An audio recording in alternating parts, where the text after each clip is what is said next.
नमस्कार आप सभी को।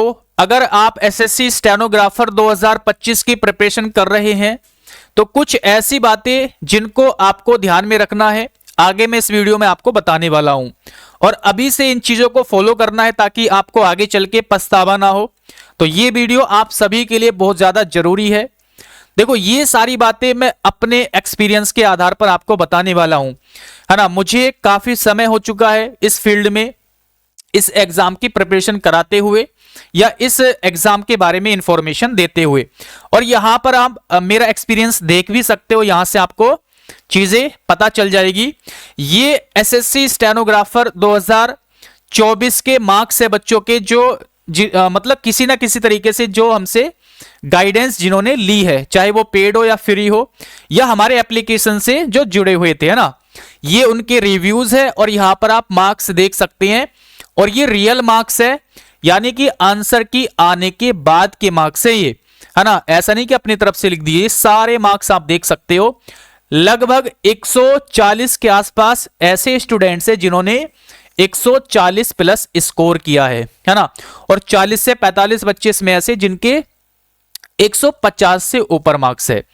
तो यहां पर आराम से आप रिव्यूज को पढ़ सकते हो, ठीक है। ये आपने यहां पर आराम से पढ़ सकते हो। चलिए अब आते हैं कौन कौन से ऐसी बातें हैं जिनको आपको ध्यान में रखना है। फिर लास्ट में इस बैच के बारे में भी आपको बताऊंगा जो हमने नया स्टार्ट किया है। देखो, हमारा प्लेटफॉर्म एकमात्र ऐसा प्लेटफॉर्म है जहां पर केवल और केवल एसएससी स्टेनो की प्रिपरेशन कराई जाती है और ये उसी का नतीजा है। एक ही एग्जाम को हम फॉलो करते हैं और उसी का ही रिजल्ट है जो भी अभी मैंने आपको दिखाया है। चलिए, ये पॉइंट्स है कुछ मैंने आपके सामने लिखे हैं, एक एक करके यहां पर हम बात करते हैं। देखो, पहला है कि सही टीचर को चुने। अगर आप स्टेनोग्राफर की प्रिपरेशन करना चाहते हैं, सबसे पहले देखो टीचर की आवश्यकता होती है ना। सेल्फ स्टडी आप कर सकते हैं, लेकिन सेल्फ स्टडी से बेटर होता है कि आप किसी टीचर की हेल्प लो, है ना। किसी टीचर के थ्रू पढ़ो तो ज्यादा आपको समझ में आता है। तो सबसे पहले आपको क्या करना है, सही टीचर को चुनना है। तो सही टीचर को चुने, इसका मतलब क्या है।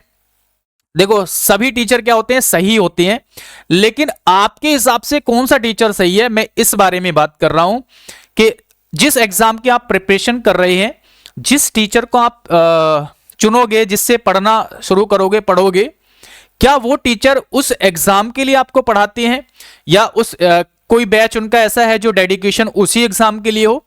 तो सबसे पहले आपको यही ध्यान रखना है कि जो टीचर एसएससी स्टेनोग्राफर से जुड़ा हुआ है, जिसको उसके सिलेबस के बारे में एक एक चीजें पता है। काफी टीचर ऐसे होते हैं कि वो सीजीएल, सीएचएसएल, सीपीओ यानी एसएससी के सभी एग्जाम्स की प्रिपरेशन कराते हैं और उसी में मिक्स कर देते हैं, स्टेनो का भी उसी में ऐड कर देते हैं। तो वहां पर थोड़ी सी दिक्कत हो जाती है क्योंकि सिलेबस स्टेनोग्राफर का चेंज है ना, बाकी एग्जाम से। इंग्लिश में तो काफी सारा चेंजेस है। इसीलिए मैं कह रहा हूं कि ऐसे टीचर को चुनो जो एसएससी स्टेनो के लिए डेडिकेशन के साथ किसी बैच को पढ़ा रहे हो या फिर उससे रिलेटेड वो पढ़ाते हैं। तो पहला पॉइंट ये हो गया, बस यही है टीचर का। भाई सभी टीचर अच्छे होते हैं, मैं ये नहीं कह रहा कि टीचर खराब होते हैं, लेकिन आपके हिसाब से कौन सा टीचर अच्छा है, मैं इसकी बात कर रहा हूं, ठीक है। समझ में आ गया। जो एसएससी स्टेनो के लिए आपको पढ़ा रहे हो, चाहे इंग्लिश हो, चाहे रीजनिंग हो, चाहे आपकी जीएस हो, है ना। जीएस में तो एक तरीके से आप कर सकते हैं ना, सभी में लगभग सेम होती है, लेकिन इंग्लिश और रीजनिंग में थोड़ा सा यहां पर चेंजेस है, ठीक है। तो पहला ये हो गया। दूसरा है आपका सही बुक्स को चुने, यानी जो भी आप पढ़ रहे हो, है ना, बुक्स वगैरह जो भी आपके पास है, मटेरियल, सही मटेरियल आपके पास होना चाहिए। और इससे रिलेटेड वीडियो आपको 2 से 3 दिन में आपको एक वीडियो मिल जाएगी, है ना। मैं आपको बताऊंगा कि कौन सी बुक अच्छी है और किसको आपको फॉलो करना है, और ज्यादा बुक्स के पीछे आपको नहीं भागना है ना। लिमिटेड बुक्स आपके पास होनी चाहिए, एक सब्जेक्ट के लिए 1 या 2 बुक बहुत है, इससे ज्यादा नहीं। तो ये भी आपको इसके बारे में आपको बताऊंगा 2 से 3 दिन में। सही गाइडेंस, देखो आप जितने भी बड़े बड़े टीचर्स है या जितने भी बड़े बड़े प्लेटफॉर्म है, वहां पर आप जाओगे तो वहां पर कोई भी बैच आप ज्वाइन करोगे तो वो केवल अपना सिलेबस कराने पे फोकस रखते हैं कि हमें अपना सिलेबस पूरा कराना है और बस उनका काम खत्म। कोई भी आपको जल्दी से ऐसा टीचर नहीं मिलेगा जो गाइड करता हो आपको कि बेटा इस एग्जाम की प्रिपरेशन कर रहे हो, आपको ये चीजें पढ़नी है, आज का टारगेट आपका ये है ना, आप ऐसे पढ़ो वैसे पढ़ो। ऐसे कोई नहीं कराएगा, केवल आपको क्या कराएंगे, अपना सिलेबस वो पूरा कराते हैं और इतने से काम नहीं चलता। सिलेबस कंप्लीट करने के बाद आपका 50% ही वर्क कंप्लीट होता है। 50% में ही आते हो आप, उसके आगे जो है 50% और है मेहनत करने के लिए ना। तो वो चीजें आपको गाइडेंस से ही क्लियर होती है, जहां पे आपको डेली टारगेट्स मिले कि आज आपको ये पढ़ना है, कल ये पढ़ना है ना, आपका संडे को टेस्ट होना है। तो ऐसी जगह चूज करो, ऐसा प्लेटफॉर्म चूज करो और ये सारी चीजें केवल और केवल हमारे एप्लीकेशन स्पार्कल एजुकेशन विद गौरव या हमारे प्लेटफॉर्म पर ही आपको मिल सकती है और कहीं पर आपको मिलेगी नहीं। आप एक बार घूम लेना, सर्च कर लेना ना, अगर सारी चीजें मिल जाए और अच्छा लगे आपको तो भैया पढ़ सकते हो कहीं से भी। तो ये बहुत ज्यादा जरूरी चीज है, सिलेबस से ज्यादा ये आपको बहुत ज्यादा आपके काम आएगी। और देखो टीचर में एक चीज और बता दूं, कुछ टीचर क्या होते हैं, उनके स्पेशल बैच होते हैं। जैसे इंग्लिश का टीचर है कोई, तो इंग्लिश का स्पेशल उनका बैच होता है। तो ऐसे बैच से आपको बचना है। वो क्या होते हैं, बैच बहुत ज्यादा डीपली होते हैं, है ना। एक ही सब्जेक्ट को पढ़ने में कम से कम 6 से 9 महीने का समय लग जाता है। तो अभी आप ऐसे बैच से पढ़ो। अगर आपको टीचर बनना है तो भाई डीपली पढ़ो।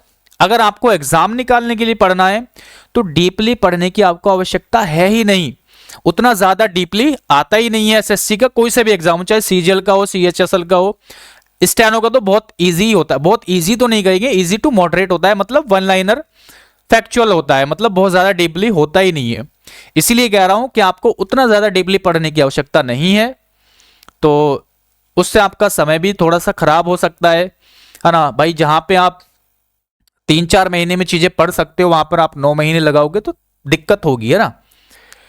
अब देखो नोट्स नोट्स बनाए या फिर नहीं, जो देखो जिसके पास अपने खुद के, और ये मैं आपको पहले भी बता चुका हूं, जिसके पास अपने खुद के बने हुए नोट्स बुक से ज्यादा होंगे, वो बच्चा मतलब बहुत, ये समझ लो कि वो कंपटीशन में आएगा ही आएगा और जॉब लेगा ही लेगा।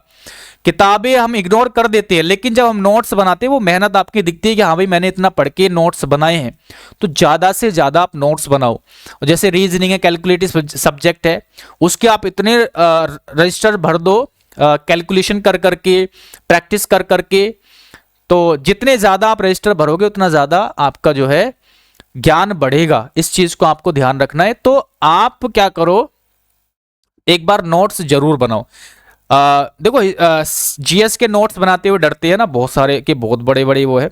तो आप पूरा ना बना के आप जो इंपॉर्टेंट टॉपिक्स है वो उसके नोट्स बना लो जीएस में। बाकी इंग्लिश के और रीजनिंग के तो आपको बनानी ही बनानी है ना। जैसे कुछ टॉपिक्स होते हैं रीजनिंग के जहां पे आपको चीजें सीखने की आवश्यकता होती है, तो वो जरूर नोट करें।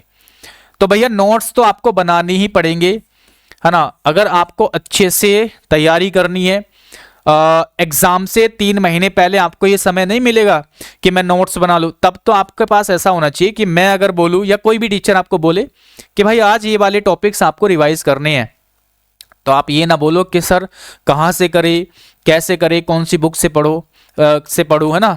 ये चीज उस समय सोचने की आपको जरूरत ना पड़े। इसीलिए अभी आपका अच्छे से सिलेबस कंप्लीट करके नोट्स वगैरह बना के रखो, है ना। बहुत बेटर रहेगा, बहुत ही ज्यादा आपको आगे चल के ये चीजें बेनिफिट देगी। कितना टाइम, कुछ बच्चे सोच रहे होंगे यार अक्टूबर नवंबर में एग्जाम होगा, कि अभी तो मेरे पास लगभग 10 महीने का समय है ना। ऐसे सोच रहे होंगे ना। ये सबसे बड़ी गलती है आपकी। अगर आप ऐसा सोच रहे हो, आपके पास सिर्फ और सिर्फ 6 महीने का समय बचा हुआ है। यानी जुलाई में आपका नोटिफिकेशन आएगा, हालांकि जुलाई के लास्ट में आएगा, लेकिन मैं जुलाई को भी मान रहा हूं कि वो नोटिफिकेशन वाला ही मंथ है। तो नोटिफिकेशन आने से पहले जो आपके पास समय है वो है 6 महीने का। तो इसी समय में आपको अपनी प्रिपरेशन करनी है। सिर्फ आपके पास 6 महीने का समय है, अपनी तैयारी करो। लगभग 3 से 4 महीने में मैं आपको सिलेबस करा दूंगा। जो हमारा बैच अभी स्टार्ट होने वाला क्लास आपकी 2 जनवरी से स्टार्ट हो जाएगी, है ना। तो 6 महीने का आपका टारगेट होना चाहिए, 3 से 4 महीने में सिलेबस कंप्लीट और आगे 2 महीने आप प्रैक्टिस करो। तो ये आपका टारगेट होना चाहिए, यानी कंप्लीट प्रिपरेशन आपकी 6 महीने में हो जानी चाहिए, जुलाई से पहले पहले। तो ये सारी बातें आपको मैंने बता दी। अब जो मैंने आपको कुछ पॉइंट्स बताए कि भैया अच्छा टीचर मतलब जो आपको केवल स्टेनो से रिलेटेड पढ़ाता हो या अच्छी गाइडेंस के साथ पढ़ाता हो, तो वो केवल हमारे प्लेटफॉर्म पे मिल सकता है। वो है आपका sparkle education with Gaurav, application का नाम है। और ये हमारा नया बैच है, अभी हमने लॉन्च किया है। इस बैच में एडमिशन आप ले सकते हैं अगर आप अच्छे से प्रिपरेशन करना चाहते हैं। हमारा टारगेट ऐसा नहीं होता कि आपको सिलेबस कंप्लीट करा दिया, नहीं, डेली टारगेट्स वगैरह दिए जाते हैं और आपको गाइड किया जाता है। और यही रिजल्ट है हमारा, मैंने स्टार्टिंग में ही आपको दिखाया है, उसी का रिजल्ट है ये जो इतना स्कोर बच्चों ने किया है। और इस बैच की जो फीस वगैरह आपको देखो बता देता हूँ। देखो इस बैच की जो फीस है 499 रुपये है, लेकिन अभी कूपन कोड मैंने दिया हुआ है और 1-2 दिन के लिए वैलिड है। आप इस कोड का यूज कर लेना। तो फीस तो बहुत ही कम है, मतलब 100 रुपये महीने के हिसाब से आपको पड़ेगी लगभग, कोई ज्यादा है नहीं। 3 से 4 महीने का समय आपको इसमें जो है देना होगा। पूरा गाइड आपको किया जाएगा। और ये मेरा कॉन्टैक्ट नंबर है, अगर कोई भी क्वेरी हो तो आप इस पे व्हाट्सएप मैसेज कर सकते हैं। व्हाट्सएप करनी है, कॉल नहीं करनी है, ठीक है। और टेलीग्राम पे तो आपका स्पेशल ग्रुप वगैरह बनाया ही जाएगा। बाकी कोई भी क्वेरी हो तो आप पूछ लेना। लेकिन अगर आप बैच भी ज्वाइन नहीं करोगे तो ये चीजें आपको जरूर ध्यान रखनी है जो मैंने आपको बताई है, ठीक है।